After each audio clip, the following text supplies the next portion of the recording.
Perilaku organisasi. Jadi dimulai dari pengertian perilaku organisasi, dan di sini sudah ada beberapa pendapat dari para ahli tentang perilaku organisasi itu sendiri. Yang pertama dari Stephen Robbins. Di sini beliau menyatakan bahwasanya perilaku organisasi adalah bidang studi yang menyelidiki dampak individu, kelompok, dan struktur pada perilaku dalam organisasi dengan tujuan menerapkan pengetahuan tersebut untuk meningkatkan efektivitas organisasi. Dan yang kedua dari Fred Lucas menyatakan bahwasanya perilaku organisasi adalah pemahaman, prediksi, dan pengendalian perilaku manusia dalam lingkungan organisasi. Menurut Kate Davis dan John Newsome, bahwasanya perilaku organisasi itu adalah studi dan penerapan ilmu tentang bagaimana orang bertindak dalam sebuah organisasi. Dari ketiga para ahli tersebut, kita bisa menyimpulkan bahwasanya perilaku organisasi itu mencakup pemahaman tentang perilaku individu dan kelompok dalam sebuah organisasi, serta cara organisasi dapat mengelola perilaku tersebut untuk mencapai tujuan yang diinginkan. Selanjutnya adalah konsep dasar perilaku organisasi. Pada konsep dasarnya itu ada tiga tingkat, individu, kelompok, dan struktur. Nanti akan dijelaskan lebih detail pada slide selanjutnya. Poin pentingnya di sini, pada tingkatan individu itu akan dijelaskan tentang kepribadian, sikap, dan motivasi. Pada tingkat kelompok, ada dinamika tim dan kepemimpinan. Kemudian, pada tingkat struktur, itu ada budaya organisasi dan hierarki. Nah, di sini dari individu terlebih dahulu ya. Apa itu maksudnya? Di sini studi perilaku pada tingkat individu itu berfokus pada karakteristik dan dinamika psikologis individu dalam organisasi. Apa saja itu? Yang pertama, kepribadian. Bagaimana kepribadian seseorang itu mempengaruhi interaksi dalam organisasi. Karena kita ketahui bahwasanya setiap individu memiliki karakter atau kepribadian yang berbeda-beda. Yang kedua, sikap dan nilai-nilai. Di sini maksudnya bagaimana sikap dan nilai mempengaruhi motivasi dan kepuasan kerja. Yang ketiga, motivasi.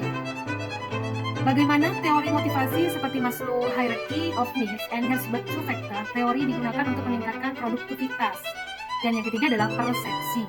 Bagaimana individu menafsirkan informasi dan mempengaruhi keputusan yang diambil. Pada tingkatan kelompok ini, yaitu perilaku organisasi membahas interaksi antar individu dalam tim atau kelompok kerja. Termasuk apa saja? Nah, ini maksudnya di sini adalah dinamika kelompok. Bagaimana kelompok berkembang dan berfungsi dalam sebuah organisasi. Kemudian kepemimpinan. Bagaimana gaya kepemimpinan mempengaruhi tim dan kinerja organisasi. Yang ketiga, komunikasi. Bagaimana proses komunikasi internal mempengaruhi koordinasi dan efektivitas kerja. Dan yang terakhir adalah konflik dan negosiasi. Bagaimana konflik terjadi di dalam sebuah organisasi dan bagaimana cara menyelesaikannya. Yang ketiga adalah organisasi. Pada tingkat organisasi, perilaku organisasi meneliti bagaimana struktur dan budaya organisasi membentuk perilaku individu dan kelompok. Nah, apa saja aspek yang meliputi pada faktor organisasi ini? Yang pertama, struktur organisasi. Bagaimana organisasi diatur dan bagaimana struktur hierarki mempengaruhi interaksi kerja. Yang kedua, melalui budaya organisasi. Norma, nilai, dan keyakinan yang membentuk cara kerja dalam organisasi. Yang ketiga, sistem manajemen. Strategi dan kebijakan yang diterapkan untuk meningkatkan kinerja organisasi. Dan yang terakhir adalah perubahan organisasi.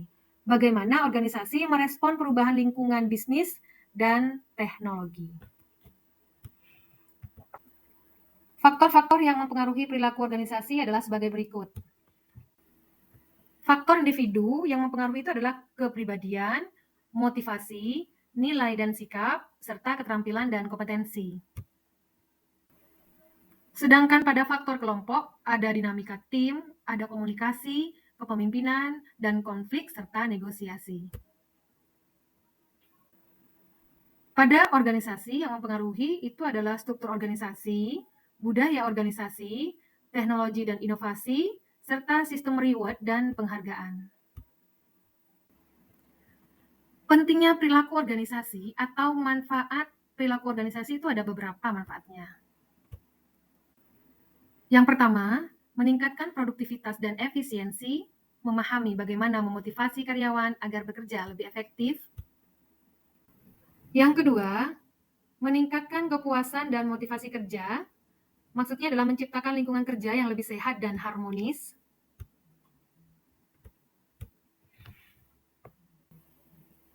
Yang ketiga, meningkatkan keterampilan manajerial, yaitu membantu pemimpin dalam mengelola tim dengan lebih baik. Yang keempat, meminimalkan konflik dalam organisasi, yaitu menyediakan strategi untuk menyelesaikan konflik dan meningkatkan kerja sama tim. Yang terakhir adalah meningkatkan adaptasi terhadap perubahan, yaitu memahami cara menangani perubahan organisasi dan resistensi karyawan terhadap inovasi.